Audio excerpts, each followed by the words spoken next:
नुआपड़ा जिला सिनापाली ब्लॉक स्थानीय जुगेन पदर गोंड आदिवासी भवन में 16/1/2024 रु 30/1/2024 पर्यंत जलसेचन विभाग नुआपड़ा तरफ विभाजन स्तरीय पानी पंचायत पक्ष पालन कर जलसेचन विभाग अधीक्षण जंत्री शिरीष चंद्र मुंड नेतृत्व में यह कार्यक्रम आयोजित होती। नुआपड़ा जिला परिषद अध्यक्ष श्रीमती डली माझी मुख्य अतिथि भाव जोगदे दीप प्रज्वलित कर सभा को उद्घाटन करते। सिनापाली ब्लॉक उपाध्यक्ष मीना किभेला, एमएलए प्रतिनिधि श्रीजुक्त लिंग लिभेला, निर्वाही जंत्री शिरीष चंद्र मुंड, सहकारी जंत्री प्रताप कुमार पट्टनायक, सहकारी निर्वाही जंत्री मानस कुमार बुड़ा, सहकारी निर्वाही जंत्री सासिक जैन, कनिष्ठ जंत्री सिनापाली माधव चंद्र साहू, सहकारी कृषि अधिकारी सिनापाली सुधांशु मेहर, उद्यान कृषि अधिकारी स्वागतिका बाग, दीपक बेहरा, ओडिशा कृषि शिल्प निगम नुआपड़ा पद्मलोचन माझी प्रमुख अतिथि रूपे जोगदे उपस्थित चाषी मानक उत्साहित करथिले। पानीर उचित व्यवहार कर चाष जमी को किपरि अधिक उपार्जनक्षम करिपारिबे ए नै अतिथि माने मत व्यक्त करथिले।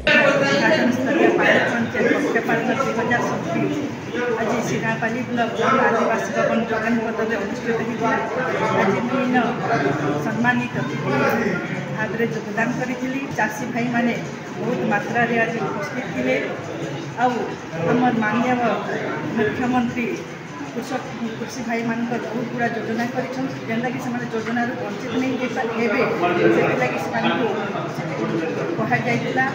आमर जेन आज उठा जलसेचन प्रकल्प जेनटा कि आम नदी नाल जेन पानी बोही जाऊे से पानीर से जेनता भल व्यवस्था करें